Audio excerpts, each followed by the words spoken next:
मेरे प्यारे गुरुमुख सज्जनों, जिन जैसी संगत करी तिन तैसो फल लीन। आम कहावत है कि जैसी संगत वैसी रंगत, अर्थात मनुष्य जैसी संगत करता है वैसी उसकी विचारधारा बन जाती है, वैसा उसका जीवन बन जाता है, वो वैसे उसके कार्य हो जाते हैं। अच्छी संगत में बैठने से वो अच्छा इंसान बन जाता है और बुरी संगत में बैठने से वो बुरा बन जाता है। महापुरुष अपने वचनों में फरमाते हैं कि अच्छे पुरुषों की संगत तुझे अच्छा बनाएगी और बुरों की संगत तुझे बुरा बनाएगी। जो अपना कल्याण चाहते हैं वो इस बात का सदैव ध्यान रखें कि बुरे, दुष्ट और सदैव गलत मार्ग पर ले जाने वाले व्यक्तियों से दूर रहें। इसके अतिरिक्त उसे ये बात भी याद रखनी चाहिए कि जो मनमुख व्यक्ति है उससे कभी भी मित्रता न करें, क्योंकि उनकी मित्रता कभी भी सही नहीं होती है। जब तक मनुष्य के पास धन रहता है तो उनका जब तक स्वार्थ सिद्ध होता रहता है तब तक तो उनकी मित्रता रहती है। जब वे देखते हैं कि अब इससे हमारा स्वार्थ सिद्ध नहीं हो रहा है तो वे तुरंत ही उसका साथ छोड़ देते हैं। मनमुखों का साथ के विषय में महापुरुष श्री गुरु अर्जुन देव जी महाराज जी फरमाते हैं, मनमति पर चलने वाले संसारी मनुष्यों की संगति केवल माया का ही संबंध होता है। उनका संबंध स्वार्थ पर आधारित होता है।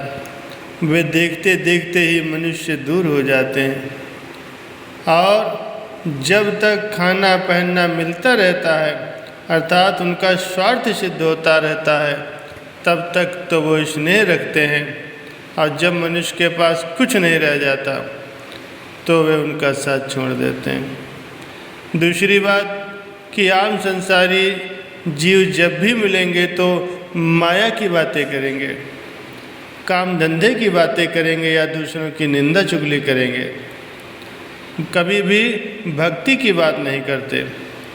इसके अतिरिक्त मनमुख अनेक प्रकार के दुर्व्यसनों से लिप्त रहते हैं। उनकी संगत करने से मनुष्य के मन पर धीरे धीरे उन गलत चीज़ों का प्रभाव पड़ना शुरू हो जाता है, उसके विचार गलत हो जाते हैं और फिर एक दिन वो गलत मार्ग पर चल पड़ता है। अजामिल के साथ भी यही हुआ।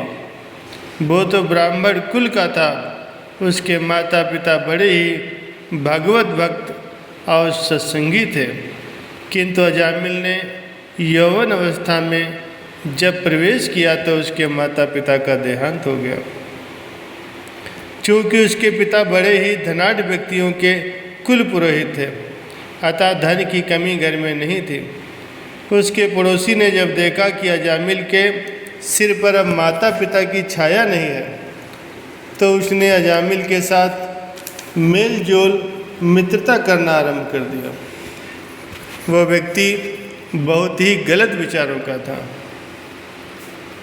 उसकी संगत का असर ये हुआ कि अजामिल धीरे धीरे शराब पीने लगा, जुआ खेलने लगा। बाद में वो धीरे धीरे गणिका के यहाँ जाने लगा और उसी के यहाँ रहने लगा। जब पिता का कमाया हुआ सारा धन समाप्त हो गया तो फिर वह लूट मार का धंधा करने लगा।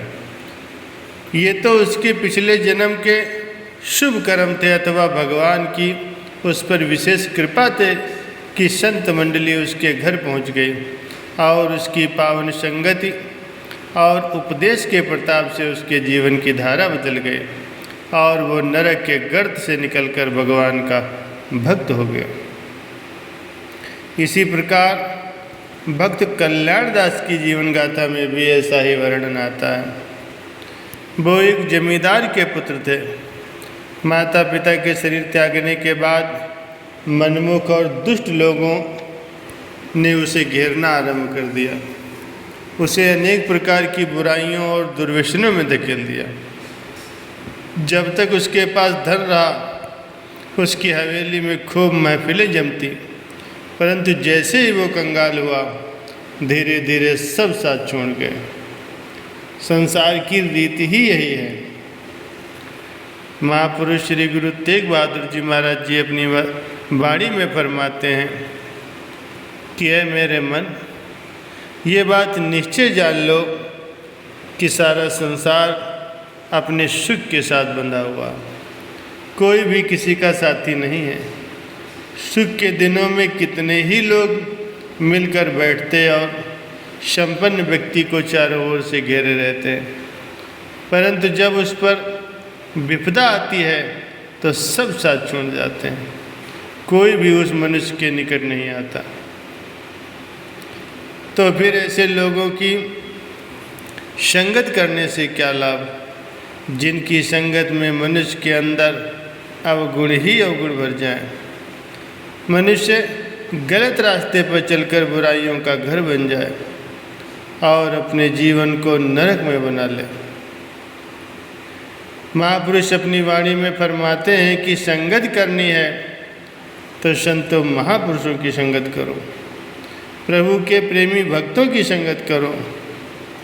महापुरुषों की पावन संगत में माया के संसार के गलत विचार मन से निकल जाते हैं और उनकी संगत में परमात्मा की याद आती है।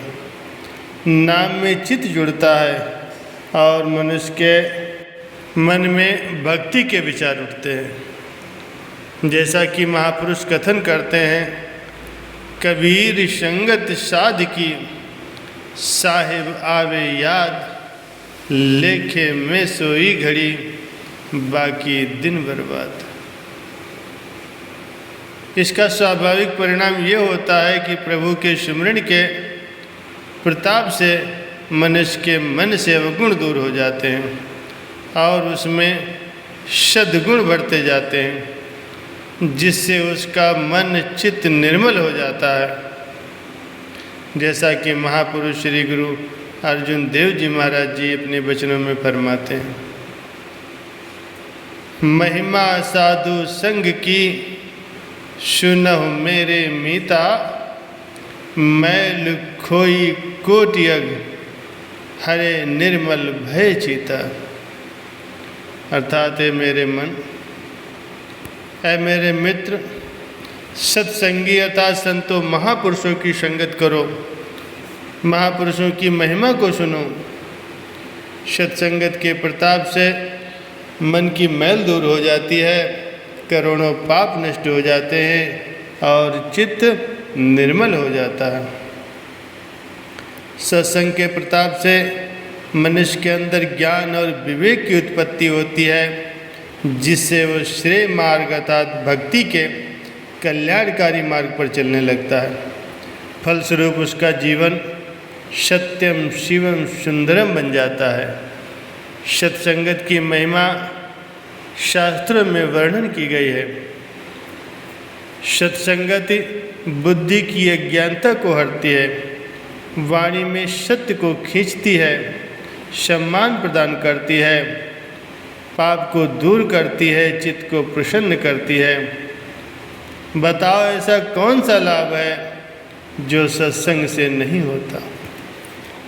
इसके अतिरिक्त एक बात अन्य भी ध्यान देने योग्य है कि महापुरुष जीव के सच्चे मित्र और परम हितैषी हैं। महापुरुष जीवन काल में तो सदा जीव के संग साथ रहकर उनकी रक्षा और सहायता करते हैं, परलोक में भी जीव का साथ निभाते हैं। मनमुखों का संबंध जहाँ कच्चा और स्वार्थ पर आधारित है, वहीं सत्पुरुषों का संबंध पक्का और परमार्थिक है। महापुरुषों के जीव के प्रति वचन है कि ये मनुष्य कच्चे संबंधों से नाता तोड़ लो और उन सच्चे संत महापुरुषों की खोज करो जिनका नाता पक्का है, क्योंकि आम संसारी जीव तो विपदा पड़ने पर जीवन काल में ही साथ छोड़ जाते हैं, जबकि संत महापुरुष मरणोपरांत भी साथ नहीं छोड़ते। संतों महापुरुषों की संगत के अतिरिक्त जिज्ञास को ऐसे गुरुमुखों की संगत करनी चाहिए, क्योंकि प्रेमी गुरुमुख जहाँ भी और जब भी मिलेंगे भक्ति की ही बात करेंगे। इससे भक्ति में दृढ़ता आती है। परम संत श्री कबीर साहब जी अपने वचनों में फरमाते हैं, प्रेमी ढूंढत मैं फिरूं, प्रेमी मिले न कोय, प्रेमी से प्रेमी मिले, गुरु भक्ति दृढ़ हो। इसीलिए आत्म कल्याण के अभिलाषी को इस बात का सदैव ध्यान रखना चाहिए कि संसारिक कार्य व्यवहार करते हुए आम संसारी मनमुख जीवों से व्यवहार तो करना पड़ता है, इसीलिए उनसे व्यवहार तो करना है, परंतु उनकी संगत कभी नहीं करनी। संगत केवल अच्छे संतों महापुरुषों की और प्रेमी गुरुमुखों की करनी चाहिए। ऐसा जीवन बना लेने से सदैव भक्ति मार्ग पर वो आगे बढ़ता जाएगा। फलस्वरूप उसका जीवन भी सुख रूप हो जाएगा और उसका परलोक भी सुधर जाएगा। बोलो सच्चिदानंद भगवान की जय।